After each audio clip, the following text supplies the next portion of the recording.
Welcome to E360 TV, the live streaming and on-demand destination for influential voices and enlightened audiences. We offer trending, grassroots, and purpose-driven content across a diverse range of interests. E360 TV is more than just watching programs. We offer the ability to interact with live shows connecting audiences to real, authentic influencers and storytellers while streaming to millions of devices.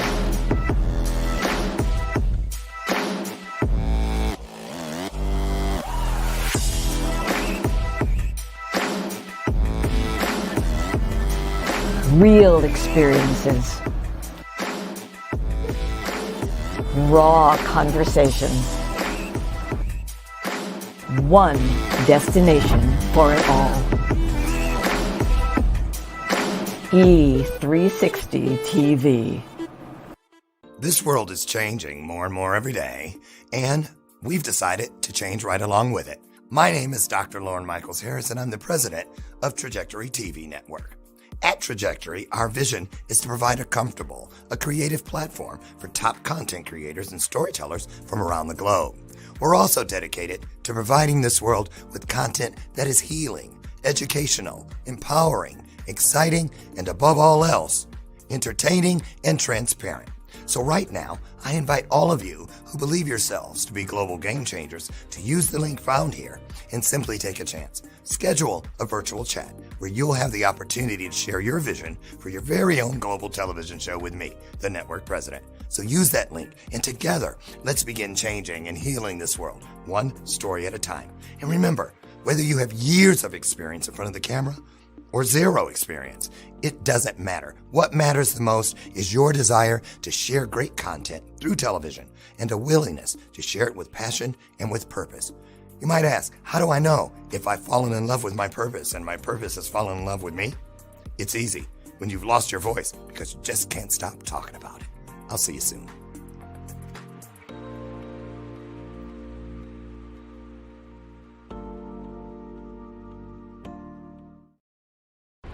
It's your time, and the Becoming the Best You conference in St. Louis is where you want to be. This 3-day event featuring over 35 impactful speakers with 16 breakout sessions to choose from will help you achieve the best of your life for the rest of your life. Come and dance the night away on Saturday night at the Black Tie Affair and enjoy the live entertainment as we close out Tickling Your Funny Bone with comedian Jeremy Nunez. Get your tickets today and we'll see you there. On July 4th, 1962, I found myself in the lost and found of mankind. Just because something finds its way to the lost and found doesn't mean that it wants to be there. Just because something finds its way to the lost and found doesn't mean that the person who lost it doesn't care for that lost item. You are writing moments that people will learn from, grow from, and heal through for thousands of years. Together, we are co-authoring a unique moment in time. That DNA, those fingerprints, they're going to be gone. Ashes to ashes, dust to dust. But it is your story that they will tell for thousands of years. But only if you leave it. Things that do not serve you must go. The longer you wait, the more time you give them to trick you into serving them. 22 homes in foster care, everything I wore as a scar, as a shame, things that started like Velcro on my spirit.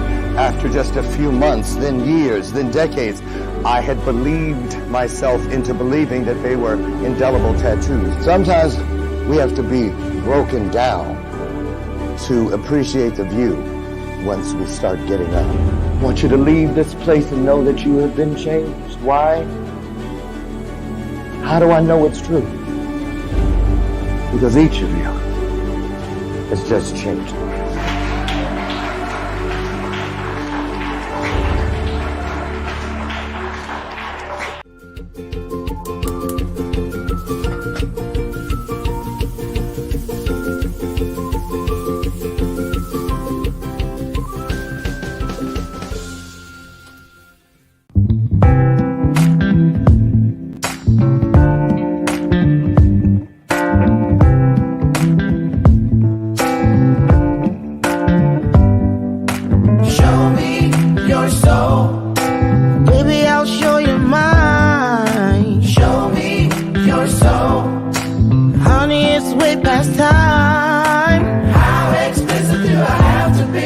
Can I spell it out before you get it, baby? Show me your soul.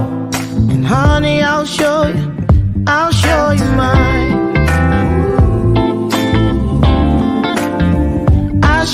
mine.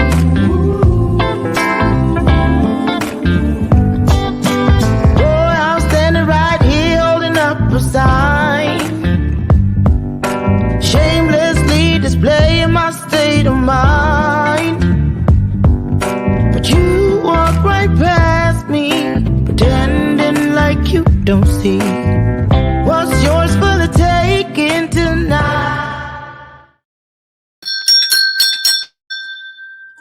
The train is here.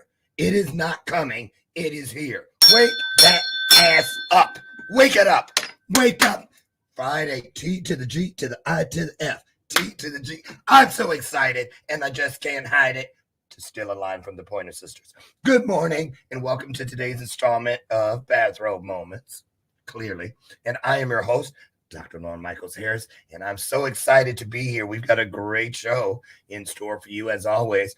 We are finished with the BTYB, Becoming the Best You Takeover Week. They were here Monday, Tuesday, Wednesday, Thursday, but not today. Today, we got a new group in the house, and I'm so excited because we're going to talk about something we've kind of touched on it with different people from time to time, but not like we are today. So before we get the group in here, okay, I heard you. What in the world are you talking about, Lauren?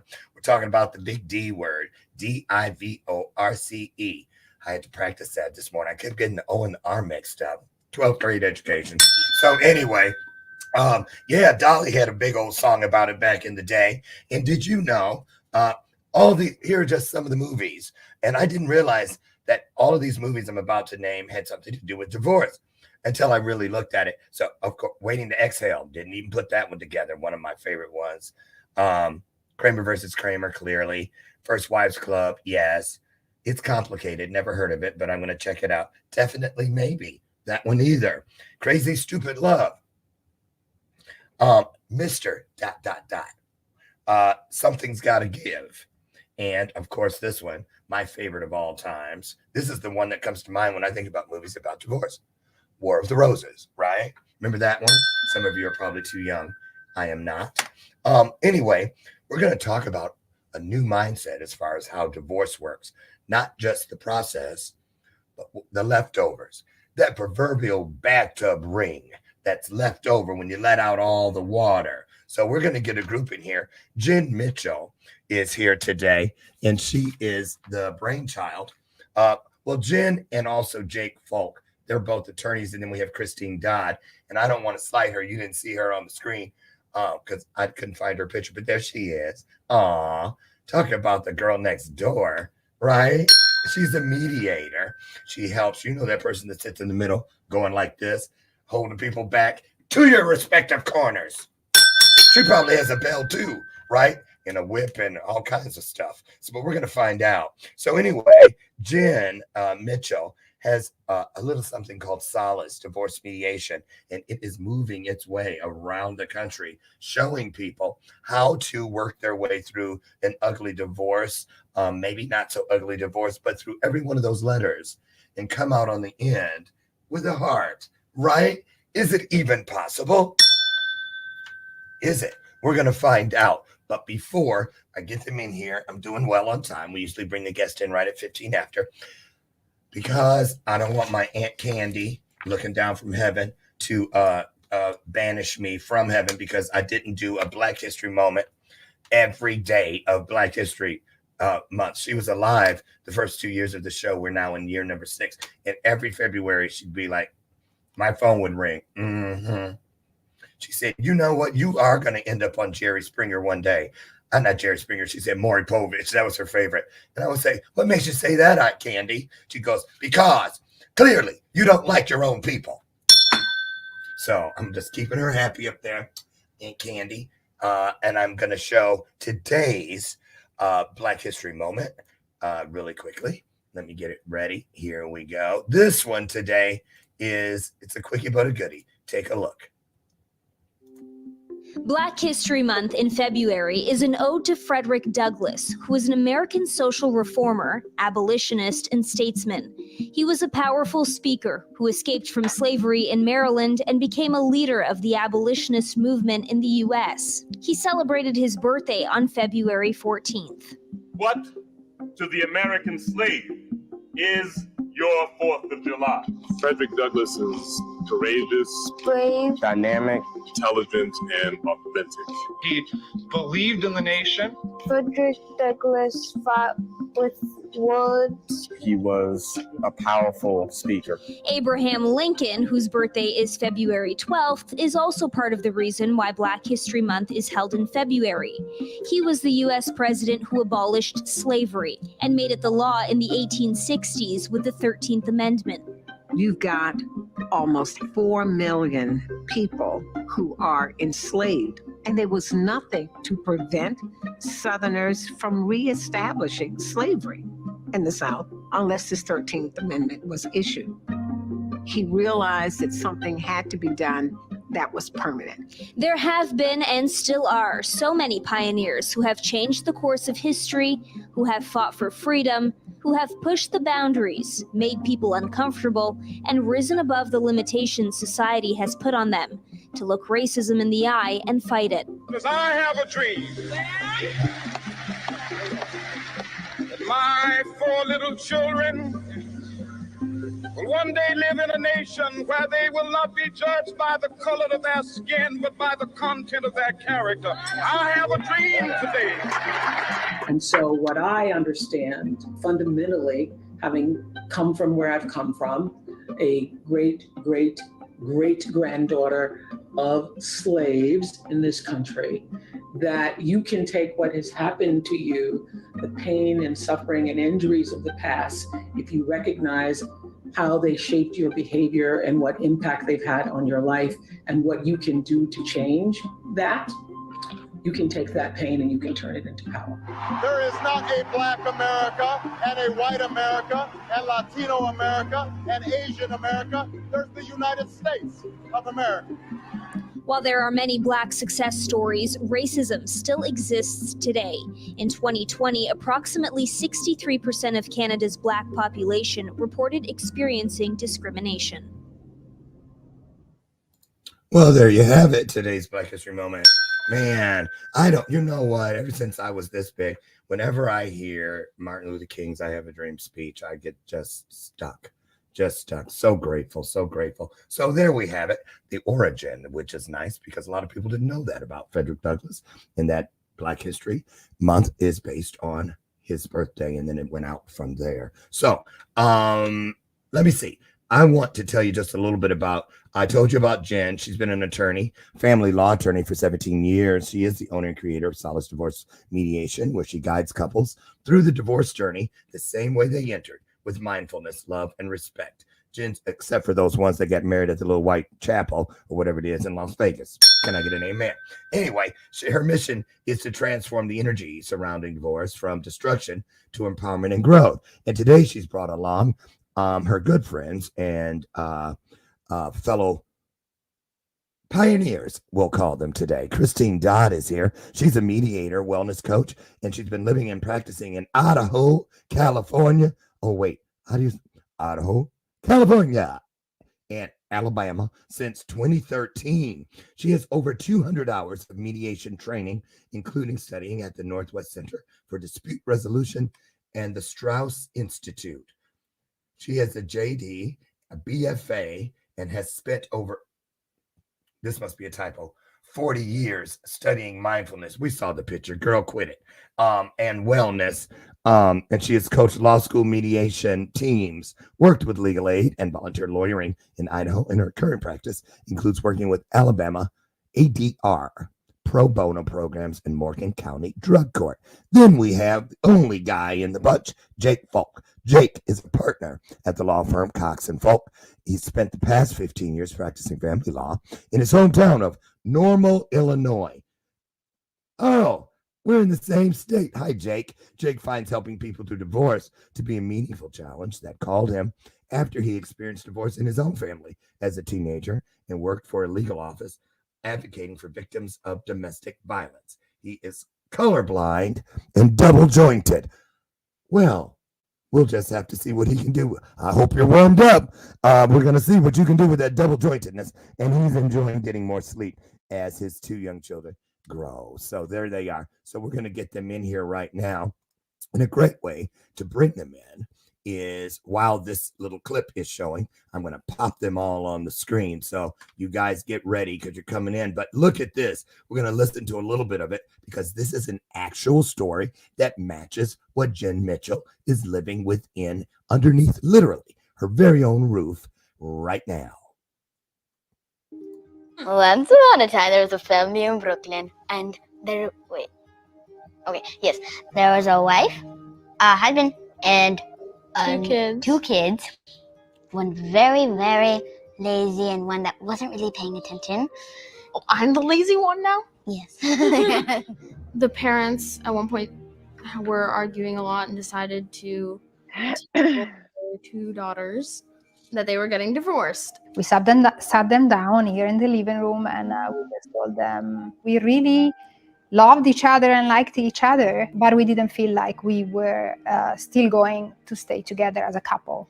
Once the parents got separated and the kids realized that they were going to be in different apartments but in the same house, they didn't mind it. How interesting that they're telling the story in the third person. What's up with that? Welcome to the show, 3 Musketeers, Jen, Jake, and Christine. Christine, you're muted, by the way, but we know you're in a noisy area, so she'll unmute. Gotta get my chair right. How are you guys doing today? So great. Doing great. Thanks for having us. Yeah. Glad to be here. Great to have you. Jake, you can hear us, right? I can hear you. Yeah. Thank you. Yes. All right. Yeah. Appreciate your patience with that. Yeah. Oh, no worries. Listen, I tried to find the most current figures, but all I found was for 22. Wait, I guess that is current because how do they know about 23? It hasn't happened yet. They were predicting 44.2% was the divorce rate. Do you guys agree with that number? I think it That's almost half. Yeah, it might even go up, I think, after COVID and people kind of restructuring their lives to be in alignment. I do think that's right. Over the years, I've seen 40 plus as the most general popular statistic. Yeah. That's kind of scary for people that have weddings coming up, and that are planning. They're like, well, why am I even going to do this? We already know how it might end out. The odds are nearly 50%. Now, I came into this business from 26 years in the event planning business, and every now and then I would slum and do a wedding. I'm just kidding, right? But I will never forget in one of my meetings, my initial vision meeting, if you will, with the bride and her mother. I remember her, I'll never forget, her name was Tiffany. I said, so Tiffany, tell me what your vision is for this day. And she said, she looked me dead in the eye and she goes, well, I've always dreamed that for my first wedding, and her mother was on her 4th. So let's talk about what it is. I want to hear from each one of you, from your own seat, from your own experience. What do you consider the number one cause for this number being so high in divorce, if you can put it into one eggshell? Why don't we start with you, Christine?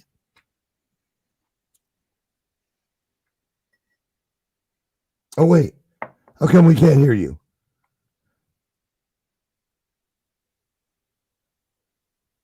Okay, we'll start with Jake and come back to Christine. She's going to figure that out. Now. There. Yes. Oh my gosh, and now I can't hear you. Well, I'll go ahead and talk and then we'll figure that out afterwards because you can hear me.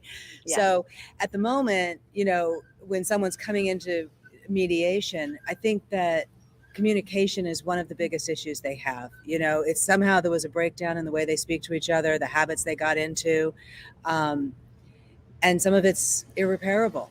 Enough water's sort of flown under that bridge. And that's kind of where I see my role is in the way that I can help them communicate and walk through and rebuild some of that communication so they can co-parent in particular, and move forward with their lives in a more healing, generous, growing, sort of rebirth kind of way from that experience. Okay.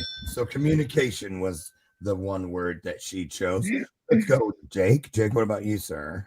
I'd say change, because we can be critical of people coming into marriages and not exercising due care, and their crystal ball not being clear enough about what the future is. But to be honest, none of us really know the future, and people do grow and change. So I think there's some greater truth in the notion that the divorce process can be, kind of a natural function of the growth and change that people go through. It's sometimes at different rates, sometimes in different directions. And the message we want to give is that that's really okay. Okay. Awesome. In the anchor position, Jen, what say you? Yes, I agree with that completely. I think when people first get married, and I love weddings and I love love and I love marriage when it works, but I think when they first get married, they're the same energetic vibrations. That's why they're so attracted to each other. They're like, oh, this is amazing. We're gonna be together forever. We're gonna love each other forever.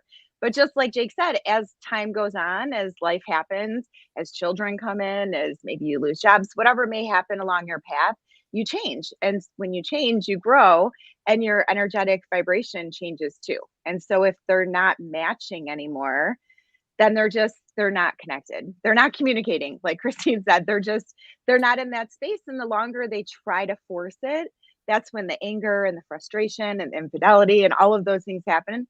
But just like Jake said, if we can just open people up to the mindset that when they're not vibing, it's okay. There are many different forms of relationship, and there's many different forms of love. They can restructure this relationship that isn't working to a co-parenting relationship that is amazing. Okay, great. So I'm going to throw some questions out. I don't know if you've heard them or anything, but I gotta ask. So I'm sure, I don't even know if you can answer this in one way or another, but let's try. Let's take 3 different examples. Let's take the couple that's been married 2 years or less. Let's take the couple that's been married right around 8 to 10 years. And then let's take a couple that's been married 25 years or more. Which one of those categories is the most heartbreaking when you are dealing with the couple? The one that's barely gotten started and they're just learning and they need to give it more time, or the far end of that bookend example, the people that have all of those decades invested, there are grandchildren and people that don't want to see that happen. Is there one that resonates with any of you more than the other, where you just shake your head? Kind of where I'm going in there. Hopefully, anybody just jump in. I would say that regardless of the stage of the marriage, and certainly we see like more and more of what commonly termed older divorces, gray divorces. But regardless of the stage of marriage, I think the heartbreak, the tragedy, the darkness kind of comes in when people can't be on the same page, when they're not on the same page about the process that they're, if one of them wants to go through, that they're inevitably going to be going through. And so I think the disharmony between the couples at any stage of the marriage is where the tragedy comes in. You can be on the same page and do this in a functional way, regardless of how long you've been married. If there is, I think, as Jen would say, if the energies are still, harmonious, still matching, if we're still on the same page about what it is that we're going through here. Okay. And I'd like to add to that. Uh-oh. Start over. Wait. Oh, we can't hear you. Well, while you're figuring out, can I pipe in? Yes. So I love the question, Lauren, because the question illustrates the work that I feel I'm here to do, right? So even presenting the question of which one is most heartbreaking, I don't see divorces as a heartbreaking experience from the outside, from me looking at them. I know from going through my own divorce and working with hundreds of couples, it is a heartbreaking experience for that person. But the beauty and the message that I want to convey to everybody is that is where the growth comes, is from that heartbreak, from that difficult time. And the way that I see all divorces, if it's 2 years, if it's 8 to 10 years, if it's 25 plus years, each of those people were brought into one another's lives at the exact moment in time that they were meant to in their life journey. And from their partnership, they learned from each other. They healed, from each other, from all the different things they needed to heal from, and they grew from being together. And if they had children, You know, they had those exact children that would never be those children had it not been for the two of them being together. And those children may change the whole wide world. So there's always reasons for everyone being in these relationships. And I just see, you know, when it's not vibing anymore, it doesn't have to be heartbreaking for everyone around them. I think that's part of this broken belief system. Everyone around them saying, "Oh, I'm so sorry. What happened?" You know, I want to train people to change the way they're looking at this, of looking at it like when someone shares, "I'm going through a divorce," their response instantly isn't, "I'm so sorry." Their response is, "Oh my gosh, this is so exciting for you. I'm so excited to see what you learn about yourself and how you grow and how you use this as a vehicle to change your whole life." Because that's what it can be if we shifted the way we looked at it. Wow, you got a lot of work to do. Yeah. You got a lot of work to do. But I know if I was getting divorced from my husband and I said that to somebody and they went, "Ooh, how exciting," I'd be Will Smith at the Oscars all over again. But the thing is, everything leading up to the decision to get a divorce is really heavy. Everything leading up to that's when that conversation of, "Oh my gosh, I'm so sorry, what's going on?" That's when it, I feel, is aligned, right? But when they make the decision to get the divorce, when one of them says or both of them say, "We are getting a divorce," that response isn't helpful. That response is continuing to perpetuate that victim mentality for that person. "Oh, I feel," you know what I mean? And it's happening. It's happening regardless. It's the same. And kind of the best way that I can describe this, Lauren, is COVID, which has just been a beautiful parallel for divorce, because COVID and divorce have very similar energies to them. COVID was very difficult. It was very dark. It was filled with fear, filled with overwhelm and stress, all of the same feelings that divorce has, right? And in COVID, we all four of us, right, know people during COVID who the whole entire time they were fearful. You know, they didn't go out and see their friends. They didn't go out and see their families. They bleached their groceries. They watched the news all day. They ate a ton of food. They maybe drank a ton of alcohol. They didn't exercise. They didn't take care of themselves. And they went through that experience in a very low vibrational way. And they came out and they're not doing amazing right now, right?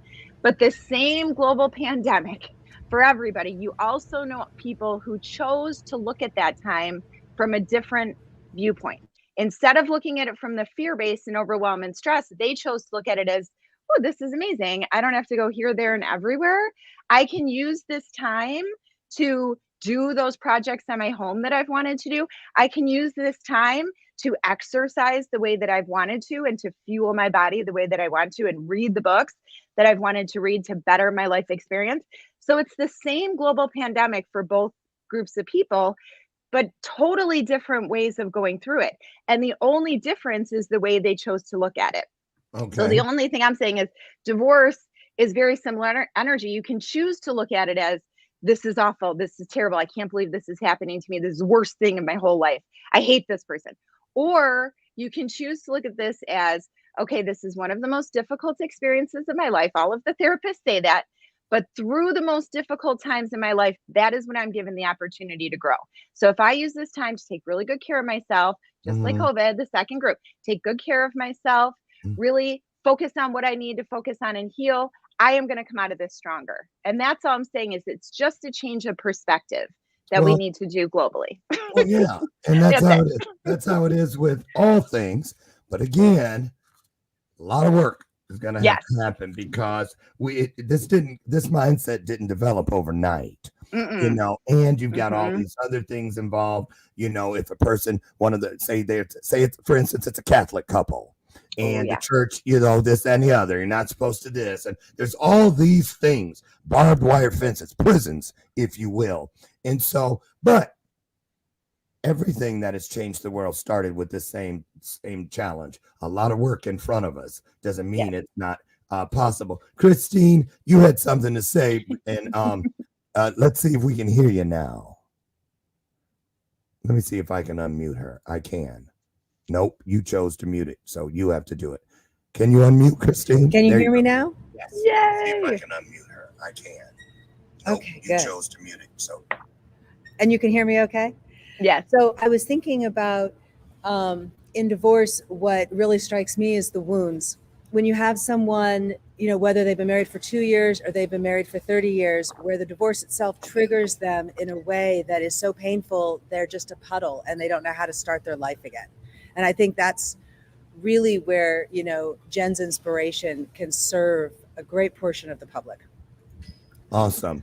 And Jake, you're the only male here. Let me ask you something. Is it different from a male perspective when you are in between these couples, as opposed to the two ladies? Do you think that? Well, yeah, I think we certainly start out with that conditioning, doctor. We do, and we all bring our conceptions of the male and female energies and roles in the divorce process and the advocacy process.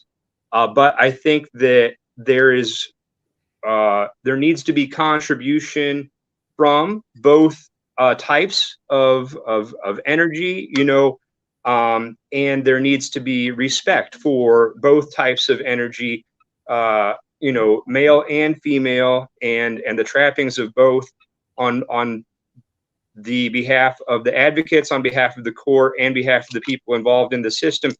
I think that we start out, or used to at least, more often, hopefully, start out with the notion that we need a testosterone-fueled advocate, whether they were male or female, a testosterone-fueled advocate to see our interests through in this adversarial process of divorce. And that's an aspect of the male-female traditional energy dynamics that that we need to be conscious about and see that as damaging rather than meritorious. However, I'm going to stand up for some of the male energy and say that it has a role. That there are things that are inherent to either either side's packages that are valuable and shouldn't be done violence to in the divorce process.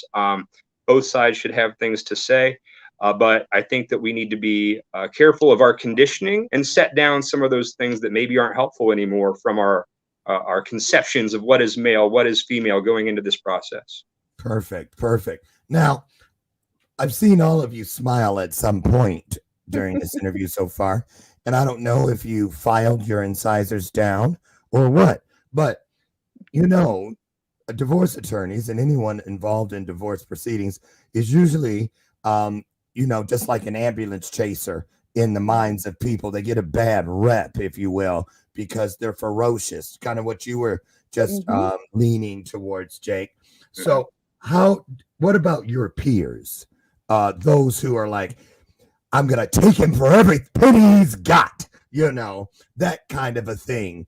And people calling around. I have known friends who have gotten divorced and they call around and talk to the biggest divorce attorneys first so that their partner can't go there and this and the other. And it's just so. Let me ask you this, Jake. I heard a lot of terminology that is not usually associated with this kind of thing, energy and this and the other. So why now? What do you think is happening that people are like you are saying we have the power to change the way this process is looked at, lived through, and lived with? Why now? What's going on in the world? You're talking to people right now who have experience in the system, substantial experience in the system. And I think it's that experience that kind of gives us the perspective to see in retrospect that individual couples need to get this message more loudly across the board. This is a change that needs to happen at individual spouse and parent level, but it needs to catch and it needs to spread as a mindset. People need to take control and make this the new norm as a perspective. We can present an opportunity in theory for like a revolutionary approach for many divorcing couples and parents. It can put them on a higher track for the rest of their lives in the problematic adversarial path provided by the system. And we need to see the light that divorce doesn't have to be dark, and it won't be if it's done right. And I think we realize that over time. So contested litigation of divorces needs to be seen as a necessary but last resort a damaging rather than prudent option. A lot of judges that will tell parties that when handling it's only necessary in limited circumstances would be our perspective. A lot of judges will tell parties that contested litigation is more damaging than helpful, but when they get that message from the judge, that's often too late a time for it to be meaningful in the process. It does take a commitment to your higher ideals, kind of a commitment to your best self, commitment to your children, your partner in divorce. But we're suggesting and realizing through our experience, those are actually great things to commit to, things to be encouraged for people to commit to, instead of committing to maybe lower instincts, survival instincts, fear instincts in the process. It should be encouraged rather than seen as foolhardy to be real, open, compromising in this process. And, you know, we want to share that because we think that people are in better position at this time to hear that, realize that, take control over their own lives in this process. We'd really like to spread that message. I think it's so important. Thank you for that, Jake. I think it's so important. And particularly so, you know, we're going to get into what's coming tomorrow. There's a 2-hour television special. We'll tell you about that with Jen and some other people, all about this very mindset. So let's talk about motive. You know, because you go into courtrooms and, you know, motive has a lot to do. There was motive when the people sat down, for instance, Tiffany from all those years ago. I always wonder if she told her fiance that, you know, at first, I'm sure she did not, but motive going into the divorce process. Have any of you ever been in a situation where it is out of integrity, where the client wants you to do something that is so mean-spirited, so evil, if you will, that you said, you know what, I don't think I'm the right person for you? And how did you deal with that? Anybody? Jen, you want to start with that one? Yeah, so I started my career, the first 9 years of my career, I was in the courtroom as a litigation attorney, and my perspective now is very different. But then, of course, I had clients just out of control, and it's emotions, because divorce is just as much a legal process as it is an emotional process. And in the courtroom setting, they're only equipped to deal with the legal. They can't deal with the emotions. So you have all these people, all my clients when I was a litigation attorney, with all these emotions all over the place. And the only way they can kind of direct those awful feelings and emotion is through pleadings. So asking their attorney or telling their attorney, I need this. I want to take him to the cleaners. I want that. And it's their emotions that are out of control. So yes, I was in there for 9 years. In the last 8.5 years, it has been all love and empowerment and helping that emotional process. Recognizing it and giving those people resources and tools and tips that they can apply to feel better. Just even little things like breath work, take a salt bath, meditate, walk in nature, things like that, just to help them. But I'm sure the other two have really good stories. Oh, I'm sure. For this, because they've been in it. Christine, you're a mediator, but are you just like these two? A divorce attorney? Yes. I don't know if she can hear us. Okay. So what's I am. So what's the difference? I've got a little bit of I've got a little bit of a delay because I'm working on two things. But what I notice when people are really out, like in that scarcity thinking, they're just really out of line with themselves, because when people get really evil about what they're asking for, I think they're out of alignment, right? They're not with their core and their heart. And what I notice is that's usually about past incidences, past behavior. And if we can, so I spend some time with them to bring them into the present, and let's start crafting what your life is going to look like next. Because it's not just, and we can bring in experts around finances if that's the biggest issue and there's finances to be, worried about, or how is this going to look? The facts are what they are, right? Your finances aren't going to be better necessarily after your divorce, because we're going to divide everything. I mean, there's just some realities to what we can do in a mediation or in a litigation, but what we can do in terms of how you feel about yourself is way more important than the money, or it's how your children grow up in this environment, how you move forward in the future. If we can shift their thinking, it's really powerful. Really powerful tool. Lori Whitney, great forward in the future. If we can shift their thinking, it's really powerful. Oh, really powerful tool. Lori Whitney. Okay. I love that it repeated because that I was very know, important. If we can hearing my shift voice their come back. thinking, it's very powerful. Yes. So Lori says emotional classes would be a great idea for divorcing people. I agree. Now I want to ask this question and because I'm still so interested in how you all three of you, navigate around your peers that say, nope, I'm sticking with the thrash, and it's almost like they're heavy metal attorneys, if you will. You know what I mean? Mosh pitters. And so, because this is a new and improved way of doing things, right? And you're pioneers. You truly are pioneers. So, what do you do when you tell people about how you approach this and they look at you like, what in the world? They just don't get it. What do you think needs to happen on the front end to help people? Because there's still going to be divorces, but what is the piece that's missing when people move into the marriage space? That is why they don't have it when it's time to move out of that same marital space. What big piece do you think each of you was missing from the beginning? Was it because it wasn't based on love but a hookup? It wasn't based on love, but she's a trophy. I leveled up, got rid of the old one. Because that's another thing. People that divorce, a lot of them, it's not just one. A lot of those people in that 44%, 44.2 are more than one. So it's like they're addicted to it, almost like people who get piercings, tattoos. So why do some people keep doing the same thing over and over and over? Because it's love. People love love. That's what life is. Life is all about love and joy and finding that connection and feeling that energy. I mean, it's such a beautiful, beautiful thing. I think the biggest problem, Lauren, is that people go into marriage with this social conditioning or this programming, whatever phrase you want to use, right? And it all goes back to the beginning of the show when you listed all those movies that had divorce in there. Well, the majority of those movies that you listed, the image of divorce that is shared, with the world is always destructive, is hiring those cutthroat attorneys, is fighting, is spending years in court and spending tens of thousands, hundreds of thousands of dollars, the kids being affected. And I think that is the root of the problem, is people go into marriage with this mindset, not only of divorce, but of marriage itself, and the conditioning for generations of time of, marriage is till death do you part. There are good years and bad years, there's a sacrifice.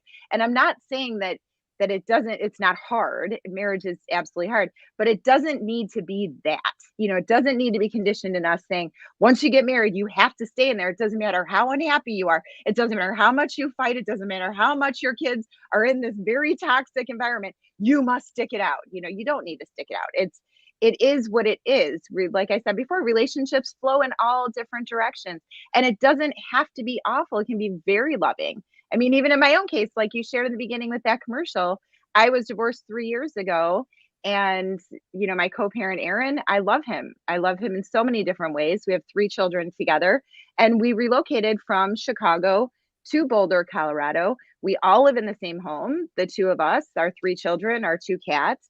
And it's not romantic, but it's amazing, and it works really well. And both of us have this mindset of, well, relationships flow, love changes, and who knows where it's going to go. Maybe we'll go back to that. Maybe it won't. And just being open to the whole journey and being grateful, for that partner, being grateful for that time, being grateful for that experience, because weddings are fun, True, but there are going to be people who say you're making this too easy for people to get out of. Where's the commitment? This, that, and the other. And so I want to ask about that, but I also want to talk about something we haven't mentioned yet. And I don't even know if it's still a thing, but back when I was a kid, I hear a lot of my friends' parents say that, well, we're separated, or we're in a legal separation. Is there really a thing? Is that a real thing, a legal separation? And how do you help people? Do you bring that in as an option? Like before you cut it completely, Jake, I see you doing some. Yeah, I'm resonating with your questions here. So legal separation certainly an option, but I don't have a whole lot of clients traditionally who have ever chosen it because they see it often as a predecessor to a likely divorce case that they might as well get started a lot of the time, and or it goes so much of the distance that I think it represents often an inefficiency in people's minds. What does it do? It largely terminates the financial bonds going forward between the parties, but leaves the bonds of matrimony intact. So that is an option that exists, but it's really something that you don't see people opt for, in my experience, a whole lot. With regard to the notion of, I don't think we're trying to be flip about just get married and see what happens, because more just we recognize that we don't have an algorithm or perfect recipe of ingredients that we can sell people when they're getting married of this is going to work. We know this is going to work because you're following the right recipe, right ingredients. I'm happy to say I have a very happy marriage, but I could not articulate exactly why it is that this marriage is going to last forever. We just don't have that superpower as humans. And so given that, we're trying to present what seems like a more desirable, what is a more desirable and big decision alternative for people to make it when this does arise, and one that makes it less scary, more positive. I'm still very much in the mosh pit that you described, Doctor. I'm still very much, involved in many contested cases and litigation. But I think that the prospect presented by the vision here, and I think that I think that what Christine said about the insights and the problematic is extremely wise. Jen is a pioneer to me, and she is presenting an inspiring vision that I think if it's adopted at a greater level, already is, I believe, showing proven results, and it's one that should be attractive to more people. I think that's what we're trying to indicate. I agree. Hey, Christine, talk about why did you choose to be take this moderation piece instead of staying in your lane, just as going to court as the attorney? Why be in the middle? What is it about it that made you feel like, I think I can do more good as a mediator? What is it about it that made you feel? Who is that? Okay. So creepy. Okay. Sorry about that. I'm listening to you with a delay. Whoops. Okay. There we go. Okay. So, I really see. Okay, when I look at people, I see the beautiful light in them. When I sit in a mediation, I see that both parties are right from their perspective. When I sit in the husband's room, I understand exactly how he got to where he got to, from where he came from and who he is. And when I sit in the wife's room, if they're a male-female couple, that's the same thing, right? It's I see exactly why she feels, and I see how they're triggering each other, how they're pushing each other's buttons, and what they thought the marriage was going to do for them. Like sometimes people go into marriage and they think it's going to fix something inside of them. It's going to make them feel more whole or more complete. It's going to make them look better to their peers. And so when we can allow them to grow out of it, kind of like what Jen was talking about earlier, and Jake, that people grow and they move and they flow in their lives, as they move towards their best selves. And sometimes the vision of what they thought their life could be with someone didn't fulfill them in the way that they're actually seeking inside themselves. And as they find that inside themselves, the relationship doesn't serve the same kind of loving purpose. And like Jake, I'm really happily married for 21 years, madly in love with my husband. And we spend a lot of time paying attention to each other and trying to hear each other's needs and being patient with each other. And that took a lot of practice. I don't know how I got so lucky, because I could have just as easily married someone who filled a gap inside myself, when I met him. And instead I married someone who wanted to be on the journey with me. And I don't know exactly how that happened. I just feel really lucky. Yes. And that helps. That helps in the work, I'm sure, because it is in fact possible. Let me ask this question to the group as a whole. Do you feel what I'm about to say, this terminology, is a setup for failure? Because I know when we were getting married, when we were approaching our wedding, the subject came up, and we both said, "Nah." When we looked at each other, of course, I thought it might be more beneficial because at the time, my husband had more assets, but now that we're in here, it's flipped, and we talk about this all the time, i.e., the prenup. Yes. Is that because that puts a lot of doubt? Why they want a prenup? They plan on leaving me? Why would you da da da? What? How do you feel about that? Is that of the devil? Like that movie with what's his name? Is it? How do you feel about that? Does it necessarily have to mean they're probably going to leave me one day? Anyone? I don't think it means that at all. I think we need to remove the stigma associated with prenups too. A prenuptial agreement, I see that as just a recognition of, what both Jake and Christine have said too. I mean, we don't know what's going to happen in our marriages. And like I said, I love weddings. I love marriage when they work. But the beauty of a prenup is if you do it when you're in that good space together, you're saving yourself from a lot of potential issues and difficulty down the road when you're not in a good space, when it's difficult to communicate with one another. So I think prenups, I would love if prenups were just kind of a part of every wedding and it just removed everything, the negative connotation with it. And it's just like, look, this is what we're going to do. Just in case, we're not saying that we are going to, but just in case, this is what we've agreed to when we're loving and totally vibing with one another. And then we'll adhere to it if things don't go the way that we thought that they would. It's really the same stigma that divorce has. Yes. Yeah. Right. Okay. Yeah, I think that the prenup, what Jen said about doing it when we're both in a good space is key here. Not rushing it and doing it in a respectful, above board manner is key to it kind of not being an awkward process. And it's just kind of an acknowledgement, like I said, that we don't have the superpower of knowing that we're not. It's acknowledgement that we're not the perfect relationship expert. If we can acknowledge that much, that we're not the perfect relationship expert who knows more than anybody else who ever got married in the whole world, and we can both acknowledge that much, and we can do this in a comfortable way, then maybe the stigma doesn't belong, I get it. Let me see how we're doing on time. We got about 3 minutes left. So I'm going to put the last question out for each of you to address. Solace, the mediation, because I want to make sure I talk about this. You guys, let me get this in real quick. Tomorrow at 1 p.m. Central Standard Time until 3 p.m., including a 30-minute Q&A at the back end. Love Through Divorce, a television special featuring Jen Mitchell, who's here today, Martine Lopez, Dr. Michelle Hanna, the self-vows coach, Barry Selby. Oh, there's my hubby Pooh, Dr. Brian Rybczynski, family and couples therapist, and Rebecca Clark. They will all be coming together to have more of this conversation in depth. That's tomorrow. It'll be all over my social this afternoon. And reach out to Jen Mitchell if you'd like to know. It'll be all over the E316 network. So mark your calendars. Jen? And Jason is joining us too. Oh, Jason Cisneros. Yes. Well, you know a little something about divorce. Yes, he will throw in some flavor. Yes. So there you go. Here is the last piece.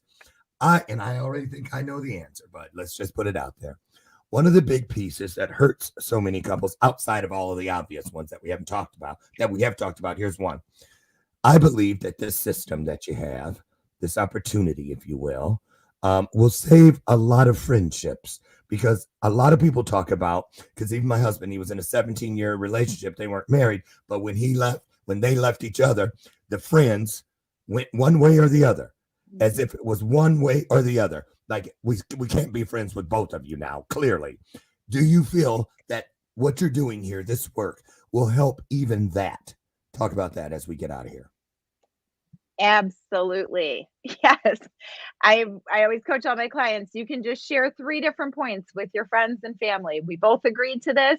I am so grateful for everything that I learned from this person and for our beautiful children, if there are kids involved. And if there are kids, we're committed to being the best family that we can be for the rest of our lives. And closing that whole door of gossip and choosing sides, and everyone just recognizing these 2 people are going through one of the most emotionally difficult times of their lives. No one else outside of it knows how they feel. It's none of their business, really. And just give these people love and give them support and continue their friendships. because they need you. They need you in their lives right now, and they don't need you to pick one over the other. Being a shit starter. A lot of people Yeah. want to get in on that stuff. Girl, Well, I wouldn't let him get away with that. Right. You know, It's human that nature. bitch, kill her. Get her. I Right. wouldn't be right. I know. It's on I the know. cover I of got People magazine. You know what I mean? It's human nature, but I want to eliminate that because it's a very difficult time, and just give them love. Just give them love. Don't make it harder. Jake, final thought. Oh, here. I think that this is just a message we want to get out. Isn't the idea that divorce is a battle a little bit strikingly perverse?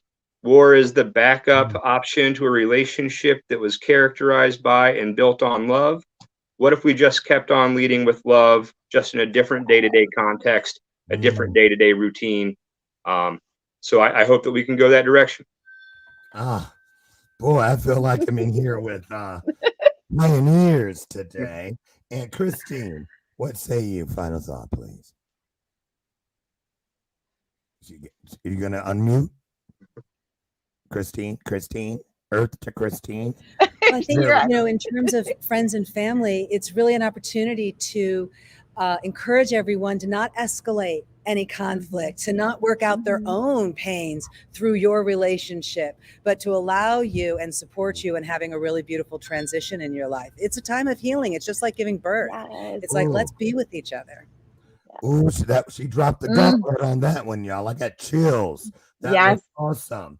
That was awesome. Listen, I want to thank each and every one of you, not just for your work here today, but for the work you do each and every day in changing the narrative as far as this divorce thing, changing the way people leave their lives when they come through divorce, and then how it will affect how they lead their lives after divorce. I think it's powerful work, and I know that you're doing work that the world will grow from and learn from and heal through for hundreds and hundreds of years. So I just want to say that and get it out of the way.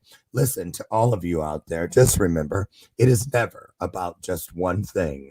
It is never about mistakes. I don't believe the universe, God, source, spirit, greater than, whatever you ascribe to, makes mistakes. They're merely keeping our journeys interesting. So listen, get out there today and be the very best you can be. Be the change you'd like to see in the world. And remember, whatever you do, mean it, because that will be how it becomes meaningful somewhere in your universe. Jen, I see your hand. I have that. Be the change you wish to see in the world behind me. There you go. There you go. I really love what you guys are doing. Jake and Christine, I want to give you the invitation. If you'd ever like to come back on the show solo or with something else, feel free. I would love to have both of you. I'm absolutely adoring what you're doing, and I will support it in each and every way I can. I mean that from my spirit. So honored, would love that. Thanks for having me. Yeah. Yes, Lauren, absolutely. thank you so much for Of course. having us. I want all of you to watch tomorrow. There's a lot to learn, and we can do more together than we could ever hope to do separately. So I'll see you tomorrow. Absolutely. All right, you guys. I Get out love of you here. so much. I love you. Too. I love you guys. I'll see you Monday morning, God willing, on the front porch as together we create another unique moment in time right here on Bathrobe Moments. Have the best weekend ever. So long. Bye-bye. Thanks, everyone. Great job. Great job.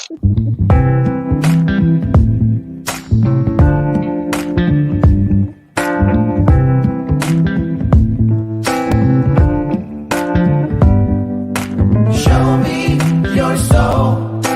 Baby, I'll show you mine. Show me your soul.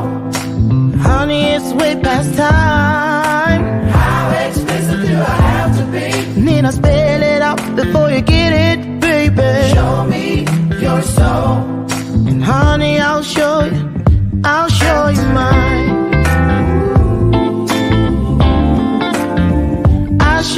mine.